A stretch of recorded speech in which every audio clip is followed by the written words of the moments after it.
I close my eyes and ask myself again, if this is the beginning of a very unfriendly game, what should I do now? First, understand the situation and gather information. Phew, I feel a bit more clear-headed. Remembering my self-assigned first task, I slowly open my eyes and check my surroundings again. Unfortunately, nothing has changed. I'm still in a clearing in the forest. The flickering torches light up the dark surroundings, not LED streetlights. Most importantly, no matter where I look, muscular barbarians are everywhere. Congratulations, young warriors. Damn, I wasn't seeing things. I don't know what they're doing gathered here in the middle of the night, but their expressions are quite solemn. Is that guy in the middle the chief? Well, that's not important. From today, you will leave the sacred land and become true warriors. I let the chief's words go in one ear and out the other, and closed my eyes. I'm not a doctor, but if I were to self-diagnose, I'd say I'm experiencing a blackout. I don't know why I'm here. Now, come out one by one and choose a weapon that suits you. So let's try this. What was I doing just before this? Let's retrace my steps to see if there's a problem with my brain. Soon, the memory came back. I was playing a game. I was about to face the final boss, and I activated the portal, suppressing my excitement. Then suddenly, a message appeared saying the tutorial was complete, and the transfer was starting, followed by a bright light. And then, I found myself here. Somehow, it's even more confusing than before. Karak, the third son of Panan, come out. I decided to check my physical condition first. I don't feel any pain, but you never know. With that thought, I looked down and froze. What is this? A two-handed axe. Excellent. The hands I looked down at were ridiculously large, and surprisingly, they moved according to my will. I checked other parts of my body, and it was a sight to behold. Not only was I shirtless, but my muscular body was covered in all sorts of tattoos. No wonder everyone seemed big and my eye level matched theirs. I tried to organize the situation. Well, there wasn't much to organize. Somehow I had become a barbarian without knowing it. Karak, the third son of Panan. You are now a warrior.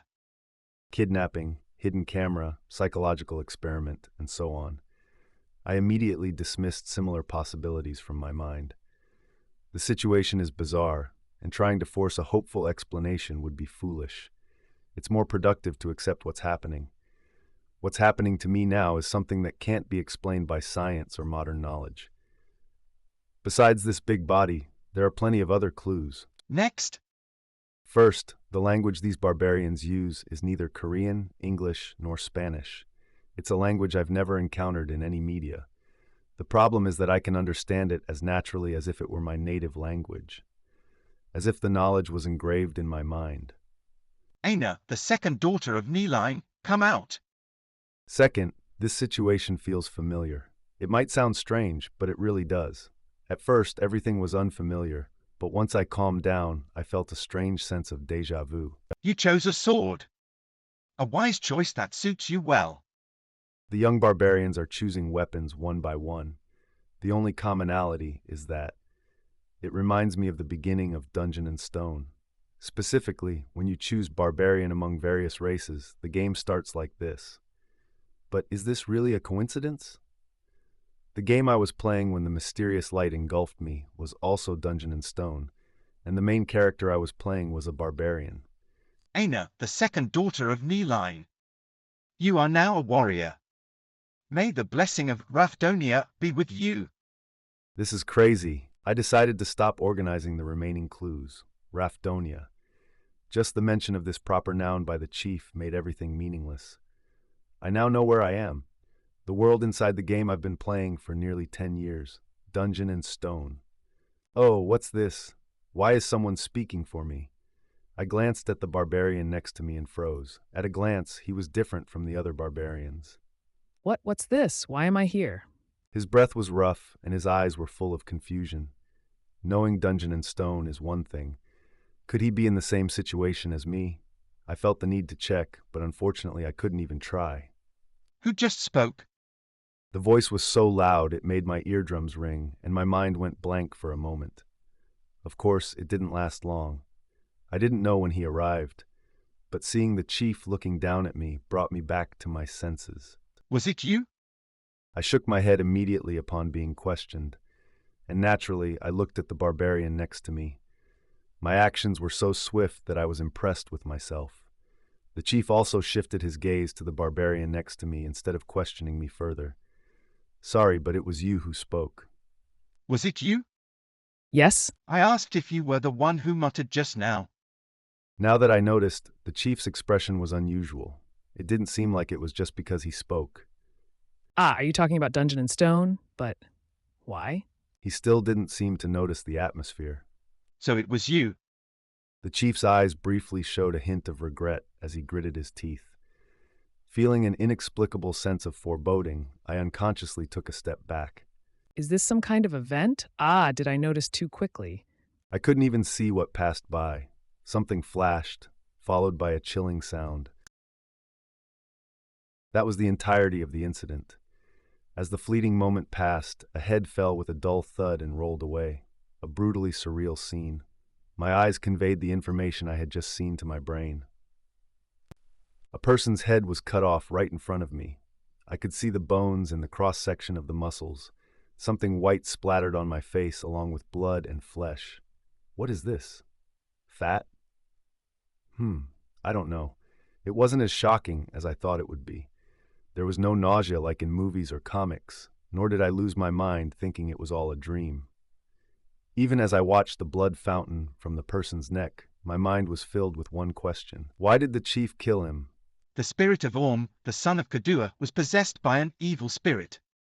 Young warriors, erase all the words the evil spirit just uttered from your memory. As I listened to the chief's words, the information naturally combined in my mind. Information 1, I am an evil spirit. Information 2, if this fact is discovered, I will die. Information 3, I could have ended up like that. Once I reached that conclusion, a chill ran down my spine, which had been fine even when the person's head was cut off. Vulcan, you must inform the temple of this fact along with the body. What about the coming-of-age ceremony? It will continue. Despite the bloodshed, the coming-of-age ceremony continued. It seemed like such incidents were common here, as no one batted an eye. The young warriors around were no exception. But maybe because I've played so many unfriendly games, even though no one told me, I clearly understood what I had to do now. Complete the coming-of-age ceremony without revealing to anyone that you are an evil spirit. If it were a kind game, such a message would have appeared. Engraving the updated task in my mind, I forced my body to stop trembling. Then I acted, using the others' attitudes as a guideline. No one should feel any sense of incongruity from me. To them, I am no different from an evil spirit that has taken over the body of their master. Next, When the incident continued, my heart sank. Serum, the fourth son of Kennick, come out. I don't know my name. This is a serious issue that could cost me my life.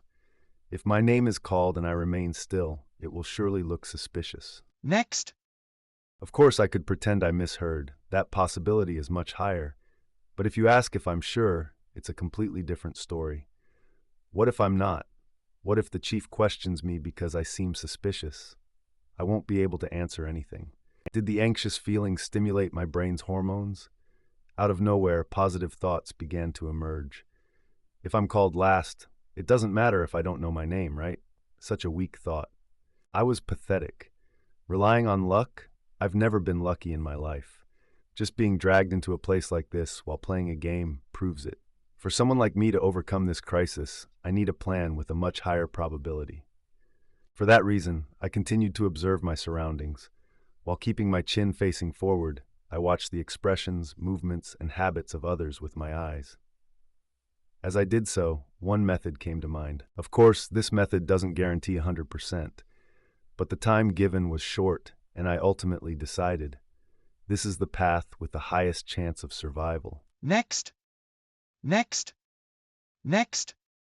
The calling continued. Each time I counted about 2 seconds in my mind. I repeated this 8 times. Bjorn, the son of Yondel, come out. Finally, the moment I had been waiting for arrived. Even after 2 seconds had passed since the name was called, no one moved. As soon as I realized this, I stepped forward, and I walked confidently towards the chief with my shoulders squared. Step. It's not that I'm not afraid. Even at this moment, as I take a step forward, I'm not sure if that's my name. Step. If my judgment is wrong, the crazy chief will call me out for being suspicious, and he'll ask, "Who is your mother?" I won't be able to answer. But, step. I didn't hesitate. Even as my heart pounded, I steadied my breath and continued to step forward. It's a simple reason. I judged this to be the most probable option. Young warrior, choose the weapon you desire. In the end, my choice was correct. There was no suspicion in the chief's gaze as he looked at me, the same gentle eyes he had when dealing with other young warriors. I suppressed a strange excitement and steadied my breath. I survived. Not even 10 minutes had passed since I opened my eyes, but I accepted the reality I faced as it was. To some, this might seem strange, but denial is meaningless.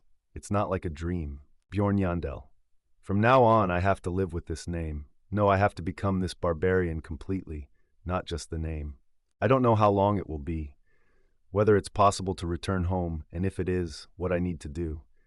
I still don't know anything. Well, maybe if I meet the game's clear conditions, I can return. But it's too early to conclude that. Honestly, I hope it's not the case. I haven't even cleared it in 2D version. How can I clear it in reality? I might have to live here forever. In that sense, choosing a weapon was important. I thought that dragging it out might arouse suspicion, but I carefully examined each weapon. One-handed sword, two-handed greatsword, mace, iron club, spear, harpoon, two-handed axe, flail, large hammer, and so on. There were no bows or staffs at all. These barbarian bastards have no interest in easy jobs like healers, mages, or archers. Considering their racial traits, it's only natural. Bjorn, the son of Yundel. Choose your weapon quickly. As the selection time dragged on, the chief began to urge me. I organized my thoughts one last time. Barbarians have no innate talent for magic, but possess strong physical abilities. For that reason, when I raised a barbarian, I always gave them melee weapons and placed them at the front line. I tried raising a bow barbarian out of curiosity, but it wasn't great. Their true value always shone in close combat. And among them, this one. After much deliberation, I chose a weapon. For the first time, the chief showed a strange reaction, instead of admiration and praise, as he did with every other choice. I could fully understand his feelings. Bjorn, the son of Yundel. You are now a warrior. I chose a weapon that no one else picked. Synchronization is complete. Character information and logs are recorded and sent to the administrator. The fan of the turned-off main unit started spinning, and the light from the monitor illuminated the empty room. However, the booting did not proceed normally. Beep beep. The typing matched the beeping sound, as if there was an error, stopping at the DOS screen with a black background. The coming-of-age ceremony was completed safely. A new piece of equipment has been equipped. The overall item level has increased by +12. As if someone was writing in real time, even at this moment, those sounds quietly echoed in the ownerless room, endlessly, continuously.